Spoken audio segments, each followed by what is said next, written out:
Eine Neuheit bei Moveo, der 63 EBL, Modelljahr 2020.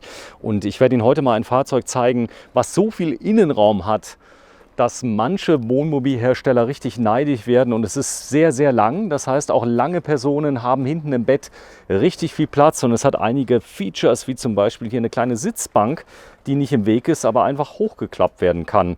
Wir sind im Saarland, ja, bei einem der stärksten Moveo-Partner Deutschlands, nämlich WVS Wohnmobilvermietungsservice in Saarbrücken, auch bekannt als wohnmobile-saarland.de. Hier ist Jürgen Jung, grüß dich. Hallo Sven. Ja, du hast einen neuen Mitarbeiter seit ein paar Monaten. Ja, schon seit 6 Monaten ist der Herr Ortak, der Hugo. Hallo. Hallo Hugo. Hallo, Sven. Ja, du bist noch recht jung, oder? Ich bin recht jung, ja. Wie alt bist du? Ich bin 26. Ja, da bist du quasi die Nachhut beim Jürgen, denn ich sag mal, in seinem Alter denkt man ja schon langsam an die Rente. Das ist so, nee, Spaß beiseite. Du hast eben gesagt, viele ältere Leute kaufen Wohnmobile, das ist vollkommen klar. Aber es kommen immer mehr Familien, die sagen, hey, lass uns individuellen Urlaub machen. Ja, also das ist natürlich auch immer eine Frage des Geldes. Aber es sind immer mehr Junge, die jetzt auch kommen und kaufen gebrauchte oder neue Wohnmobile, weil sie halt einfach sagen, ich kann halt individuell Urlaub machen mit meinen Kindern. Ich habe auch noch einen Hund, den ich mitnehmen kann. Das ist ja immer mehr das größere Problem, dass man Hunde oder Tiere generell nicht mitnehmen kann. Man findet ja auch keine Pensionen mehr heute. Und von daher ist jetzt auch die Jüngeren, die kommen und sagen, wir kaufen ein Wohnmobil, ob gebraucht oder neu, um eben individuell Urlaub machen zu können, mal kürzer Urlaub machen zu können und schneller auch mal irgendwo hinfahren zu können, ohne jedes Mal auf einen Zug oder ein Flugzeug oder einen Bus zu warten. Ja, was direkt auffällt im Modelljahr 2020, der Radträger ist jetzt mattschwarz pulverbeschichtet, würde ich sagen, oder? Ja, das ist richtig toll. Ja, ist mattschwarz lackiert, also nicht pulverbeschichtet, ist lackiert, aber schon sehr hochwertig gemacht, sodass er auch zu der Optik der gesamten Fahrzeuge passt. Ja, denn schick ist ganz wichtig. Viele Menschen benutzen das Fahrzeug auch als Alltagsfahrzeug. Denn wenn man sich ein bisschen an die Länge gewöhnt hat, ist natürlich nicht so groß wie ein Golf, sondern ein bisschen größer. Aber wenn man sich mal dran gewöhnt hat, Jürgen, das hast du mir erzählt, dann ist die Länge gar nicht mehr so schlimm, oder? Ja, die Länge ist, glaube ich, nur ein Problem der Gewohnheit. Selbst die Frauen bestätigen mir immer wieder, wenn sie damit fahren, dass die ersten Fahrten halt ein bisschen ungewohnt sind, weil man auch über die Außenspiegel fahren muss und zurückfahren muss, obwohl er eine Rückfahrkamera hat. Aber sobald man das 3-4 Mal gemacht hat, ist es kein Problem mehr und man fährt hier genau wie ein Golf oder wie ein VW Passat. Oder ist wirklich so, man darf da keine Angst haben. Ja. Ja, was direkt auffällt, ist ein unglaublich großer Laderaum. Das heißt also, ich habe nicht nur das Bett, bei dem auch lange Personen wirklich Platz haben. Ich habe auch was Besonderes, ich habe hier so Ausstellformteile, die eingepasst sind, wo mein Kopf noch ein bisschen mehr Platz hat, oder? Genau, also das ist so, dass gerade diese Fahrzeuge mit dem Querbett halt geeignet sind für Leute, die halt 1,90 und mehr haben, weil wir haben hier ein lichtes Maß innen drin von 2 Meter. Echt? Das sind 2 Meter? 2 Meter, genau. Ja. So, und deswegen habe ich halt hier die Möglichkeit, auch als größere Person halt wirklich komfortabel zu schlafen. Und man sieht hier bei dem Fahrzeug, wo wir das mal exemplarisch jetzt gemacht haben, während der Fahrt habe ich halt die Möglichkeit, das Ganze hochzustellen. Man sieht, die Matratze ist zusammengerollt. Und jetzt kann ich das Ganze im Prinzip hier umlegen. Habe hier meinen Sicherheitsgurt, arretiere das. Kann jetzt hier ein Motorrad reinstellen. Echt? Ja, also viele Leute stellen Motorräder rein, die dämmen das rechts und links ein bisschen mit der Lenkstange, damit die nicht dagegen schlägt. Es gibt so Schienen, die man reinschrauben kann. Auch das haben wir schon gemacht. Man kann teure Fahrräder reinstellen, E-Bikes. Oder wie ich bin ja noch jemand, der tritt, nicht wie du, der mit Motor fahren muss aufgrund deines hohen Alters. Na danke. Ja, ich fahre ja noch mit meiner Muskelkraft und auch diese teuren Räder kann man hier problemlos reinstellen, ohne dass man sie jetzt gefährdet sieht auf dem Heckträger. Ja, das ist ziemlich wichtig, denn ich sag mal, allgemein bin ich auf dem Campingplatz viel sicherer wie auf dem Parkplatz eines Supermarktes. Da soll es schon zu Diebstählen wirklich vom Radträger gekommen sein. Genau, also das kann natürlich vorkommen, dass man die dann in der Zeit, wo man beim Lidl oder Aldi kaufen geht, die Fahrräder geklaut bekommt. Deswegen ist während der Fahrt halt einfach die Sachen hier reinstellen, die stören nicht und man kann problemlos fahren. Und ansonsten kann man halt das Bett umklappen. Ja, vielleicht so Kleinigkeiten. Früher waren die Fenster an der Seite, da kann ich mich noch daran erinnern, Genau, bei Moveo. genau, Das ja. haben wir geändert, das ist auch sehr praktisch. Es gibt Vor- und Nachteile für diese Fenster an der Seite oder Fenster hinten. Persönlich, ich bin der Meinung, weil man ja quer schläft, hat man entweder die Füße oder den Kopf im Fenster liegen. Und da, glaube ich, ist der Vorteil hier jetzt bei dem Querschläfer eben so, dass es besser ist, wenn die beiden Fenster eben in den Hecktüren sind, weil ich da nicht mit dem Kopf in diesem Verdunklungsgitter und im Fliegengitter drin liege oder mit den Füßen, sondern ich habe es an der Seite. Wenn ich jetzt ein Längsbett habe, ist es natürlich umgekehrt genau besser. Das heißt, dann sind keine Heckfenster drin in den Türen, dann habe ich die Seitenfenster, weil ich da die Fenster dann entsprechend an den Seiten habe. Deswegen muss man dann ein bisschen differenziert sehen. Ja, sind schick. Also alles hat immer eine hohe Qualität. Abgesehen davon, dass Fliegengitter und Verdunklung immer integriert Immer sind. serienmäßig Wenn du mir das mal, inkludiert. mal zeigst, man kann die sogar auf einmal hin und her schieben. Genau, also hier ist jetzt das Ganze arretiert, so habe ich die Verdunklung. Und wenn ich jetzt runterziehe, habe ich eben das Fliegengitter. Ich kann das Ganze jetzt öffnen, hier mit dieser Klammer, und dann mache ich eben auf und kann das Fenster öffnen. Also das ist immer inkludiert bei allen Fenstern, auch bei den Dachfenstern mit Kurbel. Also keine Aufstellfenster mit dem Bügel, sondern Aufstellfenster mit einer Kurbel. Das ist auch ein preislicher Unterschied, ob ich die billigeren, kostengünstigeren Hebelfenster habe oder die mit dem Kurbelsystem. Das ist sehr praktisch. Also mit der Kurbel, ich selber habe es erlebt, also die hakeln so ein bisschen, wenn die keine Kurbel haben nach einer Genau, Zeit. genau. Die müssen immer wieder mal ein bisschen geschmiert werden mit Silikon und so. Ja. Das ist bei der Kurbel nicht nötig. Erstens das, und viele Personen haben auch das Problem, dass sie diese Hebelsysteme sehr schwer bedienen können, weil sie vielleicht auch nicht die Kraft haben, weil es Kinder sind oder vielleicht Damen nicht die Kraft haben. Hier habe ich eine Kurbel, da drehe ich ganz zart und kann das Ding nach oben kurbeln und kann es wieder zukurbeln. Also das ist der große Vorteil dieser Kurbelfenster, die natürlich auch erheblich teurer sind wie die anderen. Auch bei dem vorneren, bei dem Mittelmedi Auch zum ist Kurbeln. auch zum Kurbeln. Sind immer in unseren Fahrzeugen bei Moveo immer alle zum Kurbeln. Wir haben keine Bügelfenster. Gut, die Sommer werden immer heißer. Es gibt die Option einer Klimaanlage. Da gibt es sogar eine Klimaanlage, habe ich gesehen, da ist sogar ein Fenster drin. Genau, es gibt Klimaanlagen mit Fenster. Die könnte man bei einem 630 hier oben drauf bauen, anstelle dieses Fensters.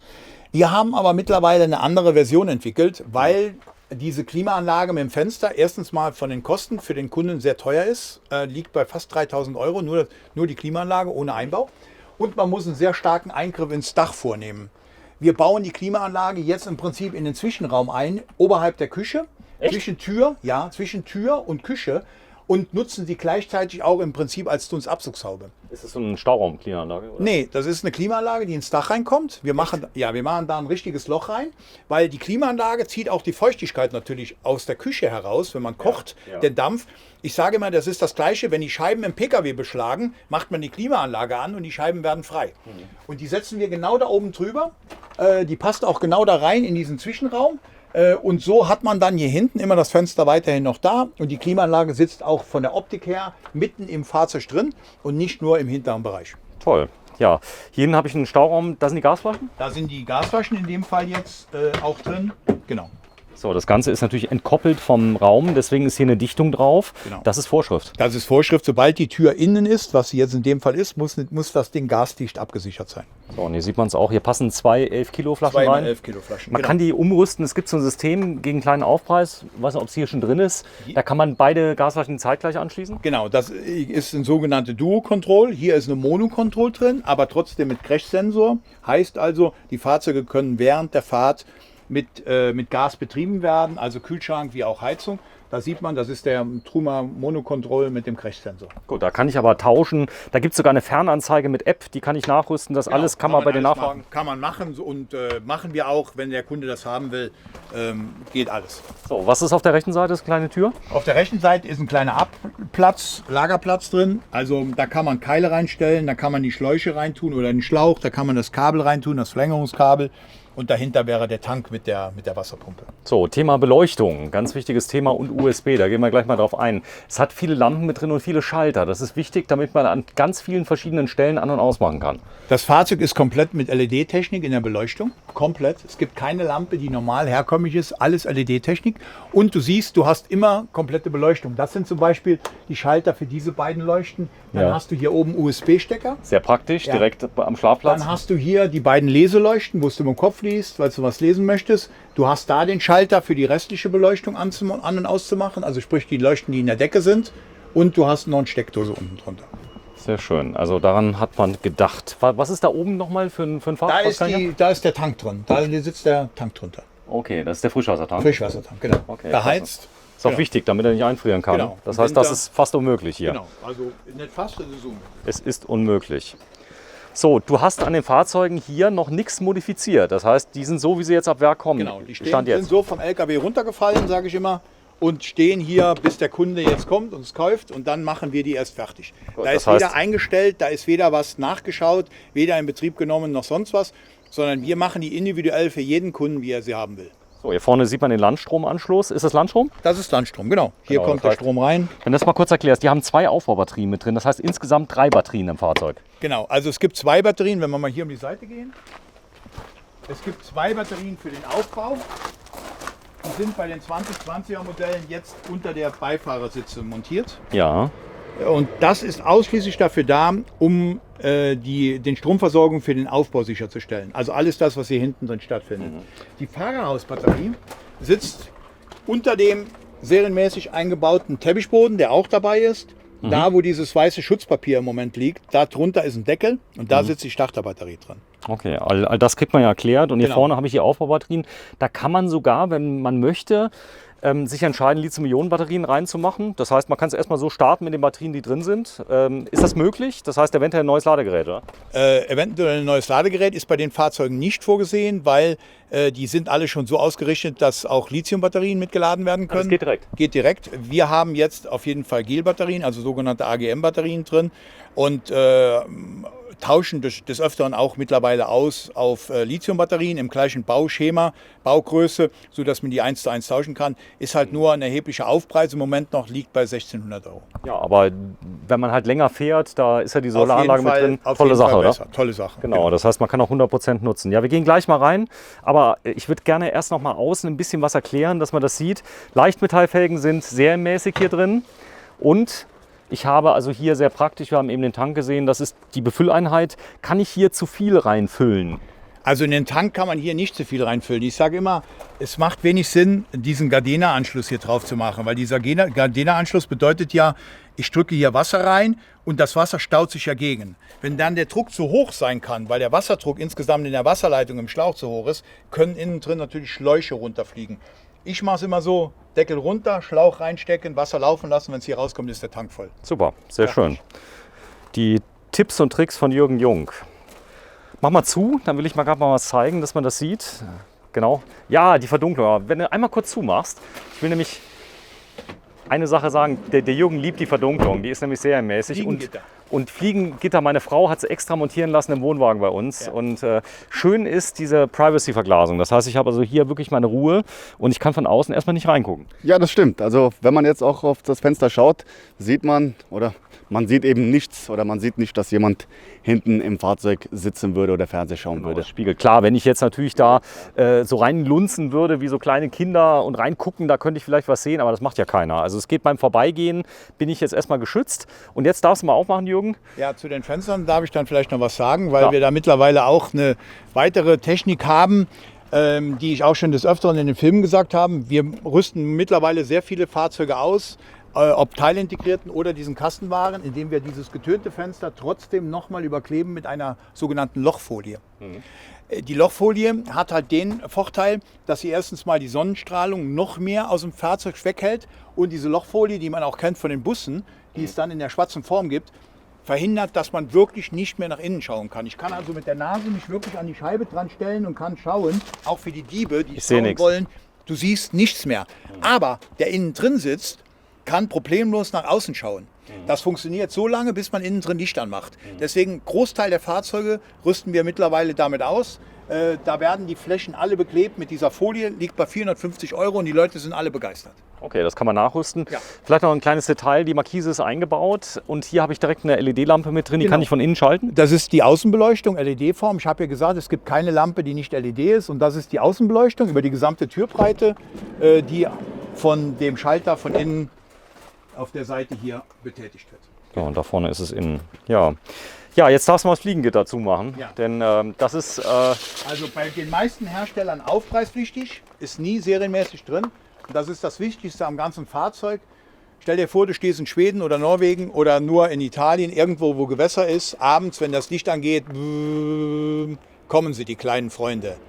So, und da hast du halt immer direkt die Möglichkeit zuzumachen, damit Und- eben keine Fliegen reinkommen. Und Tiere, ganz wichtig. Also gerade kleine Hunde, die springen nicht hier durch. Also zumindest meine nicht. Da kann man es auflassen. genau, Dann genau. hat man es da. Ja, genau. Was schön ist hier, ein kleiner Feuerlöscher mit drin. Also Feuerlöscher haben die Fahrzeuge alle. Bei dem jetzt, bei dem DB Lodge ist er da angebracht. Bei den normalen Fahrzeugen sitzt er hier zwischen der Säule an der Position. Ich zeige das mal gerade. Also genau hier. Da sitzt, aber alle Fahrzeuge haben Feuerlöscher. So, gehen wir noch einmal kurz nach vorne. dass wir das mal sehen. Dann gehen wir mal gerade hier einen auf die Maschine. 140 PS ausreichend? Das ist jetzt 140 PS DB Euro 6D Temp. Ist vollkommen ausreichend. Das sind ja keine Rennmaschinen. Man sieht, wie schnell die Fahrzeuge laufen, wenn die Paketdienst einen an der Autobahn überholen mit der gleichen PS-Zahl. Also die gehen alle 160, 170 und von daher ist die 140 PS-Maschine wirklich vollkommen ausreichend. Ja, die haben auch die 2020er Ausstattung bei Fiat, denn da hat sich einiges getan, sowohl in den Hecklampen, die sind anders geworden, als auch in der Signalisierung. Das heißt, das Tagfahrlicht ist jetzt sehr, sehr schick geworden. Genau, also wir haben hier jetzt das LED-Tagfahrlicht, ist hier automatisch mit drin. Die sind sehr schön geworden, sieht auch optisch sehr schön aus, wenn man fährt, wenn die am Tag an sind. Und es gibt serienmäßig dann automatisch und immer die Nebelscheinwerfer auch dazu. So ist es. So, gucken wir nochmal hier auf die Seite. Da ist nicht so viel zu erklären, denn aber hier sieht man, das ist, glaube ich, der Auslass von der Heizung. Das ist der Truma-Heizung, der Auslass, der Wärmeauslass, also da, wo die Abgase praktisch rausgehen. Es ist ja nur Wasser, was rausgeht. Wasserdampf. Es ist ja eine Brennwerttechnik, Gasbrennwerttechnik. Da kommt Wasserdampf raus. Es ist nicht wie in der Dieselheizung, wo halt jetzt auch noch ein Geruch mit rauskommt. So, und hier sieht man sehr schön die Fenster auch nochmal hier. Die sind recht bündig. Das sind Rahmenfenster. Das sind Rahmenfenster, die bei Moveo-Fahrzeugen, also bei den Teilintegrierten, auch bei den Kastenwagen, immer in der Serie sind. Also nicht wie bei den Wohnwägen, die ich kenne, wo die da noch rausgucken groß. Das wird ja auch Geräusche machen. Genau, ja, also da ist der Luftwiderstand natürlich deutlich größer und die machen dann natürlich Geräusche. Hier die Flächenfenster, sogenannte Flächenfenster von Dometic, sind halt viel, viel ruhiger. So, direkt mal tanken. Ist hier auch AdBlue? Ja, da ist AdBlue drin, tatsächlich. Das heißt, AdBlue ist so ein, ich glaube, ein Harnstoff, der wird eingespritzt. Genau, der wird eingespritzt. Macht die Fahrzeuge sehr, sehr umweltfreundlich. Genau, macht die Fahrzeuge umweltfreundlich. Wie viel man braucht, kann man nie sagen, weil das hängt von dem eigenen Gasfuß ab. Je mehr man Gas gibt, umso mehr spritzt er ein. Ja, das hast du schön gesagt. Ja, direkt mal hier, wenn man das sieht, das ist nicht die Serientür vom Ducato, sondern da ist bereits schon eine Verdunklungseinrichtung mit eingebaut. Genau, der obere Teil hier ist die komplette Verdunklungseinrichtung. Da kann ich halt hier diese beiden Knöpfchen drücken und mache halt die Verdunklung im Prinzip mit einer Hand hier zu. Da ist ein Magnet und dann habe ich die zu. Dasselbe ist bei der Windschutzscheibe vorne auch das Gleiche. Ja, am besten während der Fahrt öffnen. So, während der Fahrt öffnen. Und ich sage immer dabei, das ist eine Verdunklung und kein Sonnenschutz. Ja. Heißt also, gerade bei der Windschutzscheibe muss man darauf achten, wenn man im Sommer in Spanien steht, bei 40 Grad oder mehr, entsteht zwischen der Verdunklung und der Scheibe wegen dem Lupeneffekt 100 Grad. Also das Papier kann anfangen zu brennen. Mhm. Also deswegen im Sommer muss das auf sein oder man macht von außen Aluminiumfolie drauf. Ja, da gibt es auch im Zubehör einiges. Die Folien, die man außen drauflegen kann. Ja, das ist ein guter, oder Sommerschutz. Ziemlich guter Hinweis. Ja, innen drin in der Tür habe ich für den Fahrer, sind ja oft dann größere Fahrten, die man mal macht, nach Portugal oder Spanien und so. Da kann ich ganze Flaschen mit abstellen. Ich habe Stauraum pur. Das Starke ist, das gibt es mittlerweile auf Wunsch auch mit Automatik. Ihr verkauft sehr, sehr viele Schalter. Also wir verkaufen Schalter, wir verkaufen aber jetzt auch, seitdem es das neue 9-Gang Automatikgetriebe gibt, auch das Automatikgetriebe. Hält sich die Waage praktisch von der Anzahl, aber das ist auch eine Frage des Preises. Das Automatikgetriebe kostet 3.200 € mehr. So, steig mal ein, dass man mal sieht, wie schön man da einsteigen kann. Die Handbremse ist auf der linken Seite beim Ducato. Und du bist wie groß, Jürgen? Ich bin 1,81. 1,81, du musst ja. schon gleich den Sitz nach hinten machen, weil ich lange Beine habe. Hat lange Beine. Ich kann aber verstellen, was ich will. Genau, ich kann hier verstellen, ich kann die Rückenlehne verstellen. Ich habe hier eben die Möglichkeit, den höhenverstellbaren Fahrersitz zu machen. Ah, okay. Das heißt also auch für ganz, ganz lange Leute, die haben mal kein Problem. Genau. Sehr das schön. geht alles. Armlehnen. So. Ich kann das Lenkrad verstellen? Lenkrad kannst du nicht verstellen, das ist immer so fest. Das ist bei den Modellen jetzt immer so, dass das Lenkrad fest ist. Ich habe aber die Möglichkeit hier, du siehst, das ist ein Lederlenkrad und wir haben eben die Fernbedienung fürs Radio und fürs Telefon und für die Lautsprecher und alles. Ein Komfortlenkrad. Das ist auch lederbezogen, das ist also, sieht sehr, sehr schick aus. Thema, die Geräuschentwicklung ist massiv nach unten gegangen, muss man sagen. Die haben viel in die Geräuschdämmung investiert. Auf jeden Fall. Die Geräusche sind sehr, sehr nach unten gegangen. Bei den Kastenwagen wie auch bei den Wohnmobilen insgesamt, bei den Teilintegrierten, gibt es noch eine Stelle, die eventuell noch was mit Geräuschen zu tun hat, noch optimiert werden kann. Und zwar ist das Fenster, was hier oben drüber sitzt. Da rate ich immer dazu, für 25, 26 € einen Spoiler davor zu setzen. Das bringt doch viel. Dann sind sie total ruhig. Wir haben das jetzt mehrmals getestet. Das macht einen Unterschied aus, das kann man sich nicht vorstellen. Ja. Der Spoiler kostet 26 €, den lässt man einmal lackieren, in der Wagenfarbe, klebt ihn oben drauf, fertig. Ja. Weil dann der gesamte Wind über über dieses Fenster hinweg geblasen Warte, wird. ich zeig das mal gerade, welches Fenster. Das und ist das da vorne, gell? Warte, ich gehe mal kurz auf die andere Seite, dass man das sieht. Also wieder mal ein Tipp von Jürgen Jung, Elektromeister. Ach, das Fenster hier oben, das große. Okay, jetzt habe ich es. Das heißt, obendrauf wird ein kleiner Spoiler montiert und dann geht der Wind einfach drüber. Genau, da wird hier davor ein kleiner Spoiler montiert über die gesamte Länge des Fensters und die Luft geht da oben drüber, weil du hast ja die Scharniere, die Gelenke hier am vorderen Teil und diese Windverwirbelung, die hörst du immer ab einer bestimmten Geschwindigkeit und deswegen machen wir da meistens diesen Spoiler drauf für ein paar Pfennig und man hat dann Ruhe. Ja, hier vorne habe ich eine Eintrittsstufe, das ist sehr praktisch. Man kann auch so einsteigen, also wenn es mal schnell gehen soll, aber es ist schon sehr komfortabel. Der ist fast ein Tick zu hoch, um einfach so einzusteigen. Gell? Genau, also mit dieser Stufe hat man halt schon einfacher reinzugehen. Ich kann sie nicht so zeigen, weil die Fahrzeuge noch nicht in Betrieb genommen sind, da ist kein Strom, nichts drauf. Die geht elektrisch raus und geht elektrisch wieder rein. Von Thule, einer der Marktführer Genau. für solche Sachen. Genau. So, kommen wir mal kurz hier auf diesen neckisch gemachten Sitz ein. Der ist sehr praktisch, kann ich einklappen, der ist auch sehr stabil. Bitte fahr ihn mal raus hier, dass wir das mal sehen. Das klackt so richtig rein. Man hat ein gutes Gefühl dabei, oder? Genau, also da ist ein richtiges Gestell drunter und da gibt es ein Kissen jetzt, du siehst hier die Pads, da gibt es ein Kissen dazu, das ist da kann man hier drauf sitzen oder man kann zum Beispiel auch jetzt die Füße drauflegen. Warte, ich zeige das mal gerade, dass man den Jürgen mal sieht. Aber bitte nicht einschlafen, denn es war ein Scherz. So, das ist die Drehfunktion. Alle Sitze sind drehbar, das geht auch sehr schnell, oder? Genau, alle Sitze sind drehbar, es gibt hier diesen Hebel an der Seite, den tue ich einfach nur öffnen und dann kann ich den Sitz im Prinzip problemlos drehen, also nach da, wieder auf die Richtung oder wieder zurück in die Richtung. Was auch wichtig ist, ich muss nicht jedes Mal den ganzen Sitz verstellen, das geht auch ohne Verstellung direkt, oder? Genau, also das geht ohne Verstellung, man hat diesen Hebel hier vorne und damit kann ich alles machen. Super, dann machen wir noch mal kurz auf. Mich würde jetzt mal interessieren, die haben ja natürlich alles ausgenutzt, was irgendwie geht. Wenn man das zweimal geübt hat, genau, muss es einmal machen. Die kamen letzte Woche, die Fahrzeuge, gell? Genau, die sind ganz neu gekommen. Ganz neu gekommen. War was da oben drin, was kann man hier aufmachen? Da ist einfach ein kleines Ablegefach, um was reinzutun. Zum Beispiel Schlappen oder irgendwas, was ich denn habe. Ja, ich hätte jetzt gesagt, da kann man eine Weinflasche reinstellen. Oder Weinflasche, ich hätte Schlappen rein. Aber das kann jeder machen, wie er will. Kann jeder machen, wie er will. Ich kann hier vorne, wenn ich koche, kann ich es auflassen. Das Spannende dabei ist, ich kann es aber auch halb zumachen. Das ist das Interessante. Wenn du mal ganz kurz mal so ein bisschen zumachst, dass es abgedeckt ist, dann kann man einen Teil davon einfach mal auflassen, hat so seine Ruhe. Genau, so ist super. Kann auch die Tür ein bisschen zumachen, wenn man das möchte. Da bin ich ganz individuell. Die bleibt dann stehen an der Position. Genau, da ist so eine Bremse unten und die bleibt genau in der Position stehen, damit, wenn ich koche zum Beispiel, mir nicht jeder in den Topf reingucken kann. Oder es geht ein bisschen Luft oder es geht ein bisschen Wind, damit man halt einfach ein bisschen geschützter ist. So, ich komme mal rein zu dir, wenn ich darf. Ja, klar. Dann zeige ich das mal gerade. Das Schöne ist hier, ich habe hier einen Tisch. Der ist der höhenverstellbar? Kann das Der sein? Tisch ist auch höhenverstellbar, genau, weil du kannst ja auch, so, kannst dich mal hinten hinsetzen. Ja, ich mache das mal gerade, dass ich das mal sehe. Genau. Der ist höhenverstellbar und ist in der Form verschiebbar, weil man kann diesen vorderen Bereich natürlich auch noch als Notbett ausbauen für ein Kind oder eine kleinere jugendliche Person, die da schlafen könnte. Genau, das geht. Wenn ich jetzt ein kleines Kind habe, so, keine Ahnung, 1,20 Meter oder so, Ja. das wird schon gehen. Genau.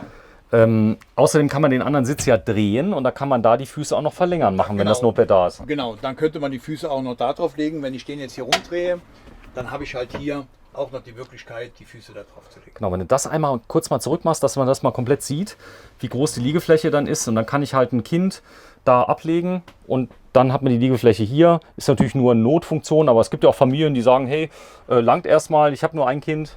Ja, es ist eine Notfunktion. Es kann ja auch mal sein, dass einer kommt und muss mal zum Not schlafen.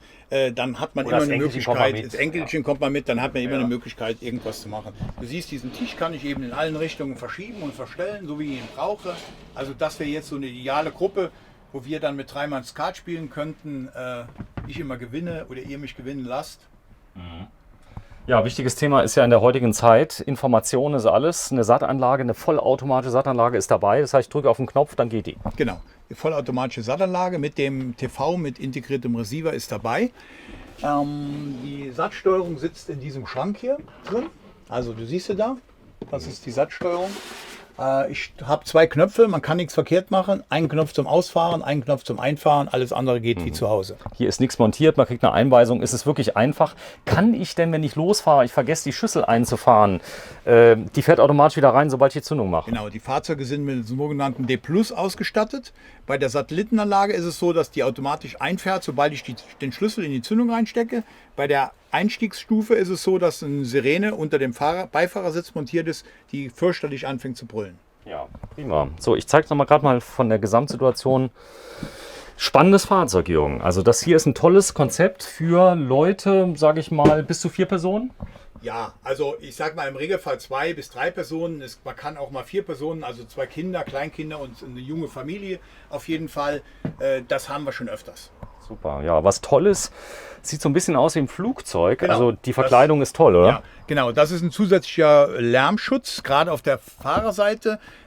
Das ist so, sage ich immer, wie so ein Flugzeugfenster, wo man das sieht, ist eben diese Verkleidung, die zusätzlich hier oben drauf geschraubt ist. Gibt es sonst auch in keinem Mitbewerber, eben um die Geräuschpegel deutlich nach unten zu schrauben. Also vielleicht können wir uns darauf einigen, dass wir sagen, gibt es wahrscheinlich nicht bei den Mitarbeitern. Vielleicht hat es ja irgendeiner dann doch. Aber du sagst ja immer, nee, gibt es nicht. Ich habe es bisher noch nicht gesehen. So, deswegen das bin ich ist doch sicher. eine sehr diplomatische Aussage. genau. So, nicht, Mach dass mal- einer kommt. Warte mal, ich muss mich Ja. gerade mal organisieren. Du gehst vor, ich gehe nach.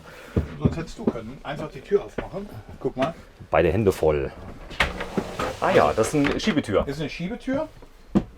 Als du jetzt hier siehst, welches große Raumbad du da noch hast im Kastenwagen, dann wirst du begeistert sein, weil wir da auch in der Lage sind, auch wieder wie bei allen Moveos, die Toilette wegzuschieben, unter die Sitzgruppe dann in dem Fall. Also jetzt ist die Toilette nicht da und wenn ich die rausziehe, kann ich sie ganz normal benutzen. Aber der große Vorteil ist halt, dass ich jetzt als Mann mit 1,80 auch in der Lage bin, in so einem Auto mal zu duschen. Ich gehe jetzt mal hier rein. Warte, ich komm hier rum. So, Dann zeig jetzt ich dir siehst mal. du, jetzt habe ich hier meine Dusche und jetzt bin ich trotzdem in der Lage, wenn ich Sport gemacht habe und kann mich halt einfach mal abduschen, ohne dass ich muss anfangen, da mich zu verschränken und die Arme zu machen, Gott weiß wie. Es gibt sogar einen Halter, um das auch oben noch einzustecken. Auch das ist serienmäßig mit drin. Ich habe ein Dachfenster, was ich oben halt entsprechend dann auch einstellen kann. Das ist jetzt Und nicht auch- zum Kurbeln, muss man sagen. Das ist jetzt, Das weil ist halt so ein ganz klein. normales. Ja, genau, ganz kleines. normales. Das So. kann ich aber. Bitte? Und es gibt dann das Waschbecken, das ich ganz normal hier ausfahren kann. Und wenn ich es nicht brauche, mache ich es wieder weg. Fertig. Sehr praktisch. Ich habe einen Spiegelschrank, kann mich sehen. Spiegelschrank, du kannst dich sehen. Genau, kann man noch aufmachen. Toll. Alles drin. LED-Beleuchtung. So, und wenn man möchte, gibt es auch noch einen Vorhang, den man zusätzlich reinmachen kann. Da muss jeder wissen, ob er das braucht.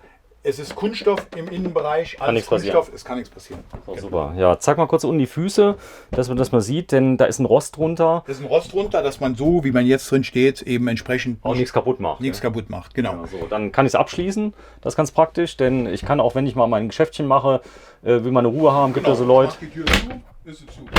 Ja.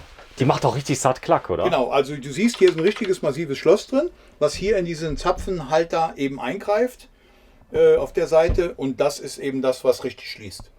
Und die Tür stört nicht. Keine Pappe. Keine Pappe, genau. Auf der anderen Seite haben wir das Warte, dann, ich was komm. alle Frauen im Prinzip immer vermissen und suchen, Ein Hänger. ist dieser Hängeschrank, Ja. um eben mal auch ein paar Sachen reinzuhängen. Da sind jetzt in dem Fall Böden drin, aber wir bauen die ganz oft um, indem wir oben eine Stange reinmachen. Da kann die Dame dann eben mal eine Jacke oder ein Kleid oder einen Rock oder sowas reinhängen.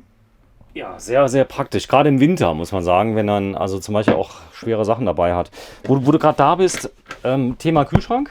Ja, Kühlschrank ist ein sogenannter Kompressorkühlschrank, geht mit 12 Volt und ist halt hier einstellbar, hat eine sehr große Form mit einem... Warte mal, ich muss noch einmal kurz ins Bad rein. Genau. Dass wir sehen. Also nicht, dass Sie denken, es wäre sehr klein, aber mit der Kamera, die ist halt riesig. so, ich habe Ich hab noch eine ganz kleine Frage. Das heißt, der funktioniert jetzt nicht mit Gas, der geht immer mit Strom. Genau, der läuft mit 12 Volt. Die Fahrzeuge sind ja so ausgelegt, dass die autark sind mit der Solaranlage und den 2 Aufbaubatterien von 200 Ah. Und da brauche ich kein Gas für den Kühlschrank, weil das sind sparsame, kostengünstige LED-Kühlschränke und die gehen halt mit 12 Volt. Okay, verstanden. Das heißt, sobald ich Landstrom habe, fahre, dann habe ich ja noch die Solaranlage, muss man Dann habe ich sagen. sowieso die Solaranlage, dann wird der Strom ja umgewandelt von 230 auf 12 und ansonsten läuft der immer mit 12.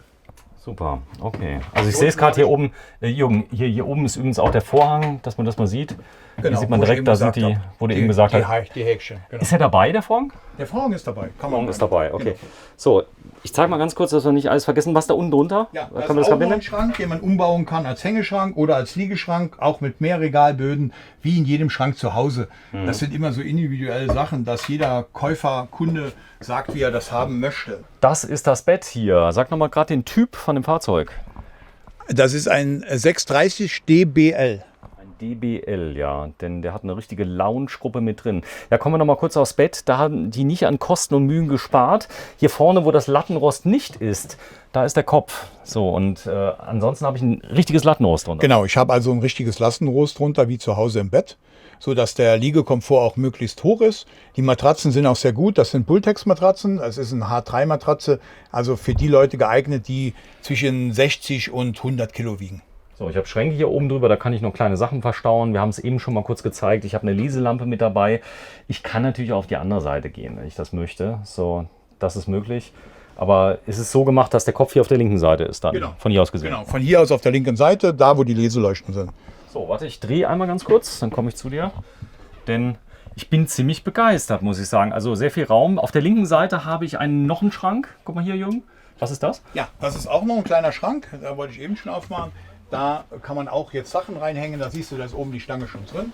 Okay, das heißt, ich könnte dann 2 Hängeschränke haben, wenn ich das möchte. Genau. Ansonsten habe ich einen und habe noch einen. Genau. Und wir haben eben von dem Kissen gesprochen. Jetzt legen wir es hin. Jetzt habe ich es in der Hand. Schau, das ist das Kissen, was hier so liegt. Als zusätzliches Sitzkissen oder Fußkissen, wenn man eben es auflegen möchte. Das gefällt mir gut. Also würde natürlich stören, wenn ich es immer habe, aber das ist schnell rausgeholt. Es ist ja mit Klettverschluss, aufklappen, abklappen, fertig. Super. Verstanden. Ja, jetzt haben wir hier. Da sind wir in der Küche. Genau, wir haben eine komplette Küchsituation mit 2 Kochfeldern. Man kriegt vanillische Töpfe drauf, auch in einer Größe mal von 30 cm.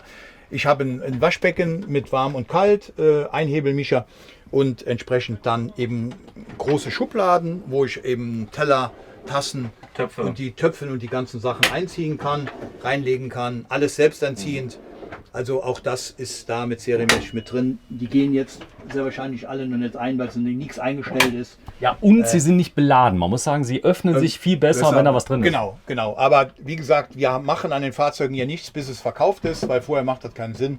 Und von daher ist das Fahrzeug nicht in Betrieb genommen. Also Klappern, großes Thema. Also ich fahre jetzt rum, es gibt viele Kastenwägen, da klappert die Innenrichtung bis zum geht nicht mehr.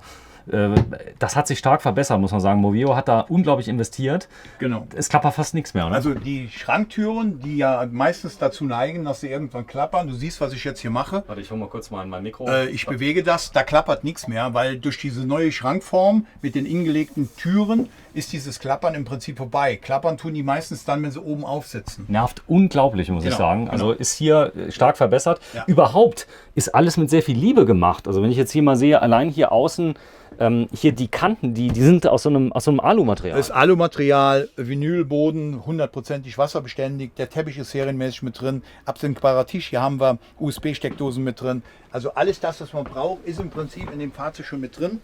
Und wenn es da noch einen Wunsch gibt, den wir erfüllen können, dann machen wir das auch noch. Das wäre zum Beispiel? Ja, man kann, wie gesagt, die Klimaanlage einbauen, jetzt oberhalb der Küche.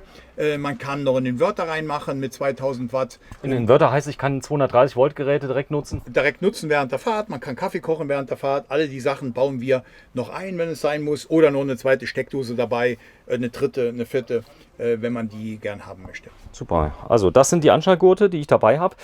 Das ist alles jetzt richtig hart verbunden mit der Karosserie. Das heißt, die Anschnallgurte ist ein tragendes Element. Die dürfen nicht an den Möbeln festgemacht werden, sondern die haben eine Stahlunterkonstruktion. Genau, da ist eine vollkommene Stahlunterkonstruktion, die man noch hier sieht, wenn man jetzt hier hoch.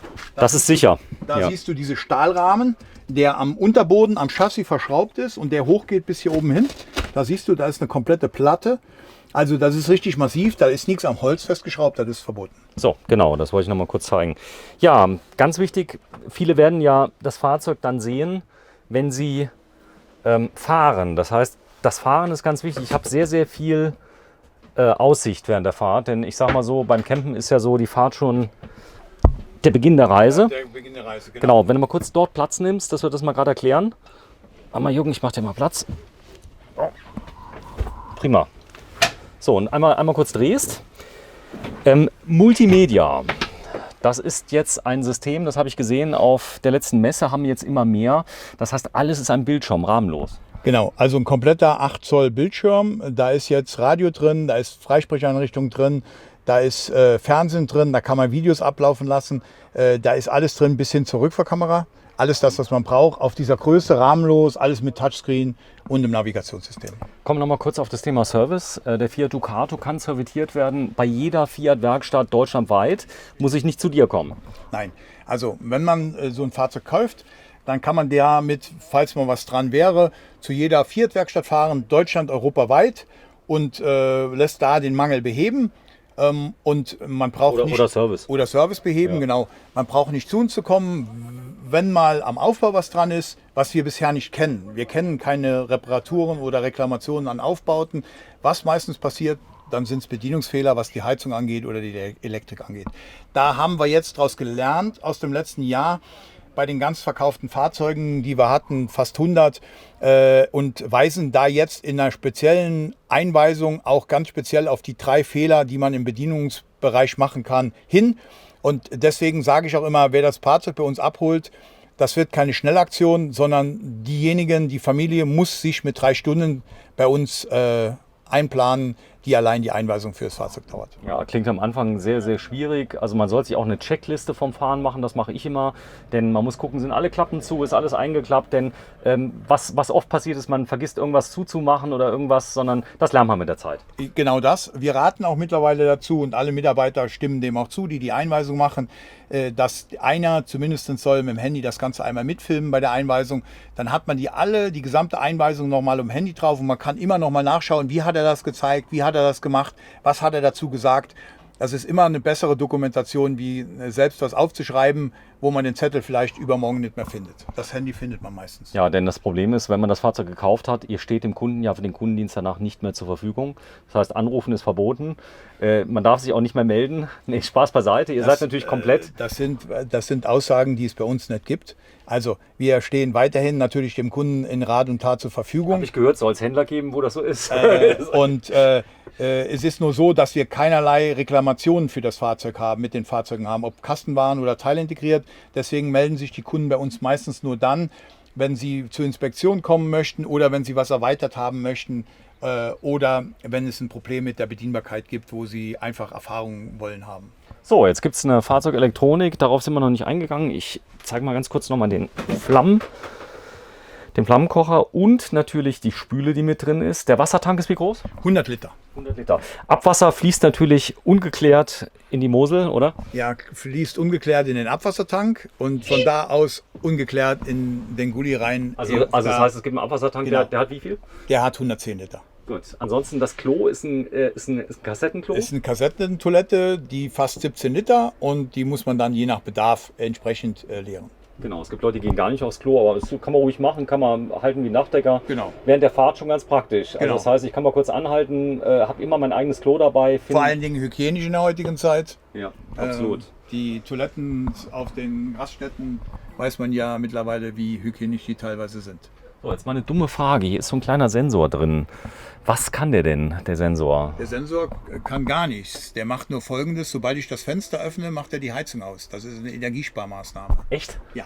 Also wir wollen natürlich nicht, dass die Energie von der Heizung rausgeblasen wird. Und wenn die Fenster offen sind, macht dieser Sensor die Heizung automatisch auf Sparmodus. Das heißt, der schaltet die in einen Ruhemodus. Wenn das Fenster wieder zu ist, geht die Heizung automatisch wieder an. Das gilt auch im leicht geöffneten Zustand. Man kann das ja in so einer Mittelfunktion zum Lüften. Genau.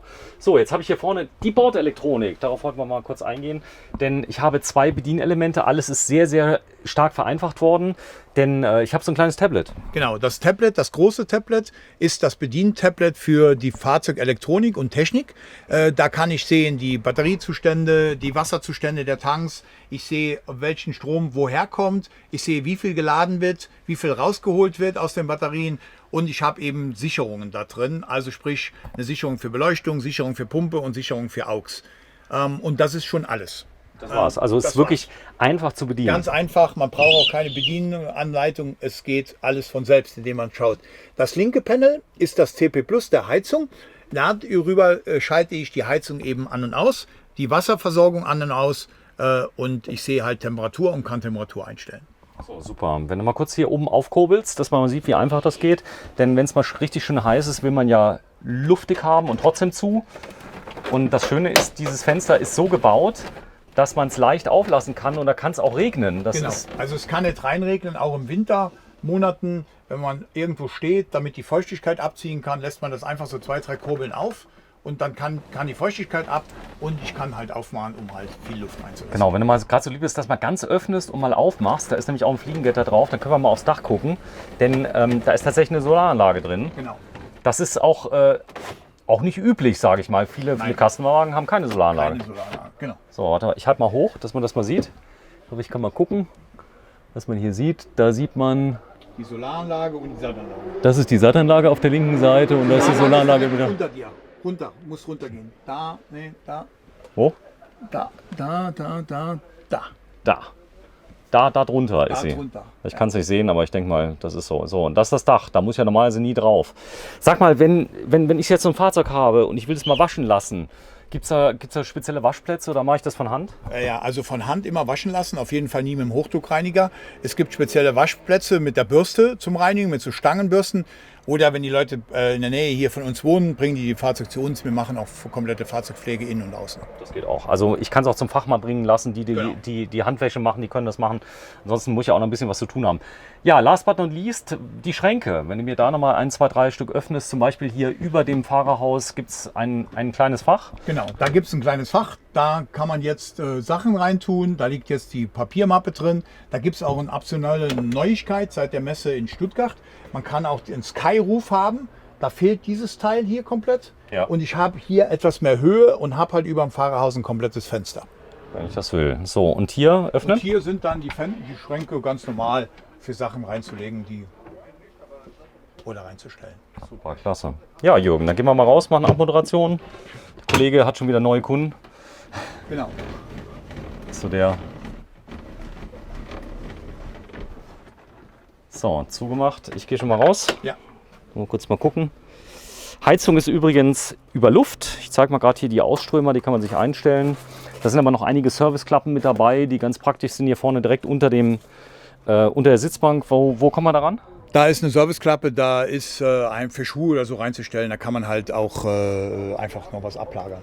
Sehr schön. So, da ist er. Jetzt stellt sich ja die Frage, das klingt jetzt alles teuer. Leichtmetallfelgen, dann hast du die tolle Ausstattung mit drin. Du hast hier die Markise, du hast die LED-Beleuchtung, du hast hier das Fliegenschutzgitter, du hast den Fahrradträger, die Sattanlage, die doppelte Aufbaubatterie. Kann ich mir das leisten? Du kannst dir das leisten, sicher. Erzähl, was kostet er ungefähr? Das Fahrzeug, so wie es da steht, mit der All-in-One-Ausstattung, liegt bei 58.000 Euro. Brutto, inklusive Mehrwertsteuer? Inklusive Mehrwertsteuer. Das ist ja wichtig, das ist der Endkundenpreis. So, was auch noch eine gute Nachricht ist, alle Teile, wenn da mal irgendwas gemacht werden muss im Service, sind unglaublich günstig. Das fängt an mit den Reifen, da kriege ich wirklich gute Reifen für kleines Geld im Nutzfahrzeugbereich. Also wenn da mal sich irgendwas abnutzt, die kommen jetzt mit Allwetterreifen? Genau, das ist noch der Michelin Camper. Das ist noch der alte Allwetterreifen, nur mit dem M&S-Symbol. Die neuen, die jetzt kommen ab Mitte des Jahres oder jetzt die ersten, die gekommen sind, müssen wir mal schauen. Die haben dann auch dieses Bergsymbol schon drauf mit der Schneeflocke. So, wir haben nicht nur diesen, sondern ihr habt ganz, ganz viele. Das hier sind jetzt alle, wie sie hier stehen, nicht die gleichen. Das sind immer unterschiedliche Modelle. Immer unterschiedliche Modelle mit unterschiedlichen Innenausstattungen. Das heißt, gibt es mal vom Holz auch andere und von der Lederausstattung andere, aber es ist immer das Gleiche dabei, also an All-in-One, sage ich mal. Es ist immer das Gleiche. Ja, prima. Ja, dann wünsche ich dir viel Erfolg und dann sollen wir den Leuten auch am besten mal verraten, wie lange ist denn die Garantie, wenn ich so ein Fahrzeug kaufe? Ja, Garantie ist sehr lange. Also die Garantie ist für den Fiat Fahrgestell, für das Fiat Fahrgestell auf jeden Fall 2 Jahre, für den Aufbau auch 2 Jahre und die Dichtigkeitsgarantie ist 5 Jahre. So, das heißt, man muss denn einmal im Jahr zur Dichtigkeitskontrolle? Genau, einmal im Jahr kommt man zur Dichtigkeitskontrolle. Wenn man sowieso irgendwo in der Nähe ist, dauert es ungefähr bei den Kastenwagen so eine Stunde und dann hat man wieder für 1 Jahr Ruhe. So, und das ist mit dabei. Ja, wenn du mal kurz auf die Seite kommst, in dem Licht, dann mache ich jetzt mal die tolle Abmoderation. Die fragen sich ja schon alle, wo kann ich es denn kaufen?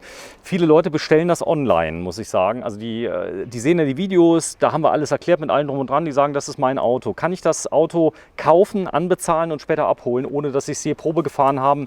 Und Jetzt kommt ja die Frage, soll ich das tun? Das tun ja sehr viele Leute, die kaufen das, ohne dass sie es Probe gefahren haben. Aber man muss sagen, der Ducato ist das meistverkaufte Auto in dem Segment. Ja, also erstens mal ist der Ducato das meistverkaufteste Auto. Zweitens sind die Autos ja neu und keine gebrauchten, wo man irgendwelche Mängel jetzt eventuell erwarten könnte.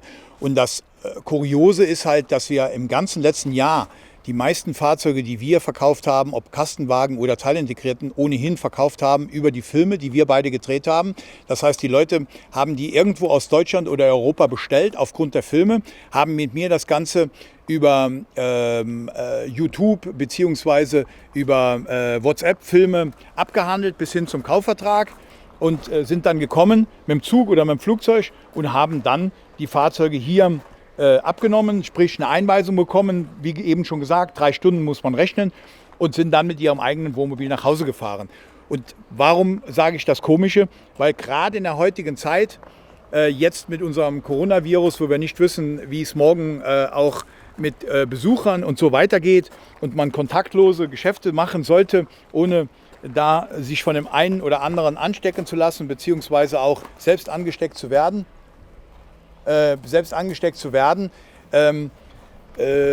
wollen wir versuchen, dass wir natürlich so ein wertstabiles Objekt wie ein Wohnmobil, was genauso wertstabil ist in der heutigen Zeit wie ein Haus. Das ist doch krass, oder? Das heißt, du kaufst ja normal ein Fahrzeug, ein Auto, da hast du es zugelassen, hast 30% weniger Wert.